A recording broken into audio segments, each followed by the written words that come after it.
Welcome to today's deep dive. Ready to explore a case study that really dives into ganglion cysts in a dog. Absolutely. And this one's pretty unique. It comes from the Journal of Veterinary Internal Medicine. Oh, wow. So we're talking real deal veterinary stuff here. Yep. We're looking at a 14-year-old miniature pinscher. But these weren't your everyday ganglion cysts. Okay, now I'm intrigued what made this case so special. Well, this little guy presented with some very unusual symptoms. Think tongue curling, difficulty swallowing, excessive drooling. Not your typical dog park complaints, huh? Not at all. And it all comes down to the location of these cysts. That's what makes this case particularly interesting. Okay, so before we get too deep into the specifics, can we back up a sec? For those of us who haven't been to vet school lately, what exactly are ganglion cysts? Sure. So ganglion cysts are essentially benign fluid-filled sacs that develop near the joints. They're filled with this thick jelly-like substance. Okay, so kind of like a little water balloon, but with thicker stuff inside. Exactly. And while they can occur in various spots, they're not typically found where this dog had them, which was the occipito-atlantoaxial joint. The what now? The occipito-atlantoaxial joint. It's a mouthful. I know. Let's see. So where is that exactly? It's basically right at the top of the neck where the head connects to the spine. Oh, wow. So like a really crucial area. Absolutely. That area is packed with important cranial nerves that control a whole range of functions. So I'm guessing those cysts were causing some problems up there. You bet. Yeah. In this case, they suspected the cysts were pressing on the hypoglossal nerve, which is responsible for tongue movement. So that explains the tongue curling and the trouble swallowing. Exactly. It all starts to connect. So how did they even figure out it was ganglion cysts in such a tricky spot? Well, it was a real process. Initially, the vets thought it might be sublinguitis, which is inflammation under the tongue. Makes sense. I guess the symptoms could seem similar. Right, but antibiotics and even steroids only gave the dog temporary relief. So something wasn't adding up. Exactly. That's when they decided to dig a little deeper and do an MRI. The good old MRI. Always revealing those hidden secrets. And that's where things got really interesting. Figures 1 and 2 in the article show these incredible images of the cysts. I'm looking at them now. They're pretty wild. All those different compartments within the cyst. Right. We call that multiloculated, meaning the cyst has multiple chambers or sections inside it. Multiloculated. Got Nazis. it. It sounds serious. It was. These cysts were nestled right up against the brainstem, even compressing nearby muscles. Yikes. No wonder this poor dog was having such a hard time. And the MRI was key, not just for spotting the cysts, but also for figuring out what was inside them. Oh, right. I remember reading about that. How did they do that? They used different types of MRI sequences, like T1 weighted, T2 weighted, and LR. Sounds very technical. It is. Yeah. But these sequences let them analyze the fluid within the cysts, and that pointed towards a mucinous material, which is characteristic of ganglion cysts. So like a fingerprint for the cysts. Exactly. It helped them rule out other possibilities. That's amazing. How much you can learn from those scans. It's like a window into the body. It really is. But it sounds like this dog had more going on than just the cysts. Uh-oh. What else was going on? Unfortunately, the MRI also showed other spinal issues, like disc protrusion and compressed nerve roots. So on top of everything else, this poor dog was dealing with spinal problems too. It was a complex case, to say the least. So they had these cysts in a super delicate area, plus other spinal problems. What did they do to try and help this dog? Well, given how serious things were, they decided to do surgery to remove and drain the cysts. Wow, a risky procedure, I imagine. It definitely was. But the good news is that the dog showed some improvement after the surgery. The drooling lessened and he could eat without making a mess. That's encouraging. So did they manage to get rid of all the cysts? Well, that's where things get a bit complicated. Removing them completely was incredibly difficult because of the location. I can imagine trying to operate in that tiny area. Must be like... It's like trying to perform surgery with chopsticks blindfolded. Okay, yeah, I get it. Not easy. So even with surgery, they couldn't get everything. Sadly, about 8 months later, the cysts started growing back. Those stubborn cysts just wouldn't give up. Oh, no. So the dog started having all those same symptoms again. Exactly. The tongue curling, the trouble swallowing. And eventually, those recurring symptoms led to the tough decision to euthanize the dog. That's heartbreaking. It just goes to show, even with all our advances in veterinary care, some conditions can be incredibly challenging to manage. It really does. And this case highlights how important it is to completely remove the cysts whenever possible to prevent them from coming back. But as we saw in this case, that's not always easy, especially in such a delicate area. It's true. Sometimes it's just not feasible. This case was about a dog, But I've heard of ganglion cysts in humans too. Are they the same thing? That's a great question. And the answer is yes. Ganglion cysts can occur in both humans and animals. So those weird lumps people get on their wrists, that's the same kind of thing. Exactly. It's all about that fluid-filled sac pressing on nerves. But the locations and symptoms can be different depending on the species.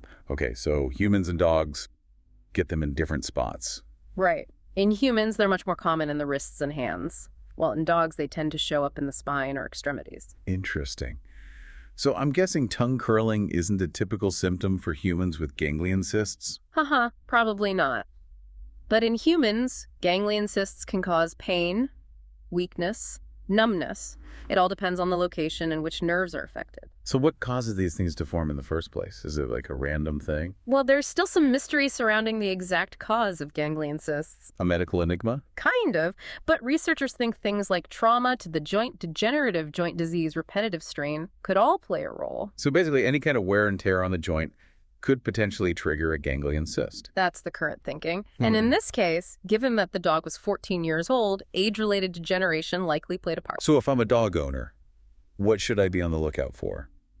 Are there any red flags that might suggest a ganglion cyst? That's a good question. And it's important to remember that ganglion cysts are relatively rare. Okay, so not something to be overly worried about. Right. But if you notice any sudden changes in your dog's behavior or mobility, it's always best to check with your vet. Better safe than sorry, right? Exactly. Things like difficulty eating or swallowing, excessive drooling, those are definitely signs to watch out for. But I imagine those symptoms could also be caused by other things. Absolutely. Right. That's why a proper diagnosis from a vet is so important. They can run the necessary tests to figure out what's really going on. And that's where tools like MRI come in handy, as we saw in this case. Exactly. Advanced imaging is crucial for visualizing these lesions and guiding treatment. It gives us a level of detail that we wouldn't have otherwise. It's like having X-ray vision. Haha, in a way. This deep dive has been really fascinating, but also a bit bittersweet. This poor dog's story is a reminder that there's still so much we don't know about these conditions. It's true. But every case, even those with unfortunate outcomes, helps us learn more about veterinary medicine. This case really underscores the importance of thorough neurological exams, the power of advanced imaging, and the need for more research into ganglion cysts and how to treat them. Okay, so we've talked a lot about this specific case, but how does it connect to the bigger picture of veterinary diagnostics? What's really interesting here is that this case, while focused on a dog, actually highlights the connection between human and animal health. Oh, I see what you mean. One health. The idea that human health, animal health, and environmental health are all intertwined. Exactly. The more we learn about ganglion cysts in different species, the better equipped we'll be to diagnose and treat them in everyone. It really makes you think about the bigger picture, doesn't it? It does. You know, we often talk about One Health, the idea that human health, animal health, and environmental health are all connected. This case is a perfect example of that. So this deep dive into ganglion cysts has been fascinating, but also a bit sobering. It's a reminder that we still have a lot to learn about these conditions, and that even with the best care, sometimes the outcome isn't what we hope for. It's true. But I think that's why cases like this are so important. They push us to keep learning, to keep asking questions, and to keep searching for better ways to diagnose and treat these complex conditions. Absolutely. So if we zoom out a bit, what are some of the key takeaways from this case study for veterinary diagnostics in general? Well, for starters, it highlights the critical role of advanced imaging techniques like MRI. Having access to this kind of technology can make a world of difference when it comes to identifying and understanding these sorts of lesions, especially in areas that are difficult to examine physically. It's like having a superpower that lets you see inside the body. Exactly. And that level of detail is invaluable for guiding treatment decisions. This case also emphasizes the importance of a thorough neurological exam, right? Absolutely.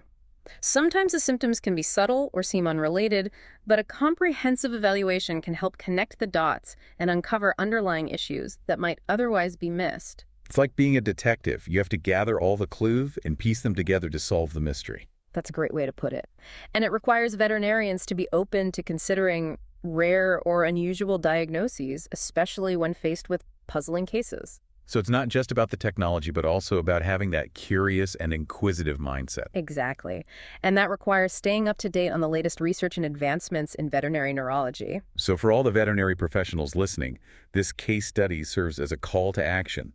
Keep learning, keep exploring, and keep pushing the boundaries of what's possible in animal care. And for all the pet owners out there, remember that you play a vital role in your pet's health. Pay attention to any changes in their behavior, and don't hesitate to reach out to your veterinarian if you have any concerns. Early detection and intervention can make a world of difference. Absolutely. Your veterinarian is your partner in your pet's well-being. Work together to ensure they receive the best possible care. Well, this has been an incredible deep dive into the world of ganglion cysts in dogs. We've learned about the challenges of diagnosis, the importance of advanced imaging, and the complexities of treatment. It's been a fascinating discussion, and while this particular case had a sad ending, it serves as a valuable reminder of the importance of ongoing research collaboration and a commitment to providing the best possible care for our animal companions. From Vet NeuroJar, keep those minds-inspired hearts light and tails wagging.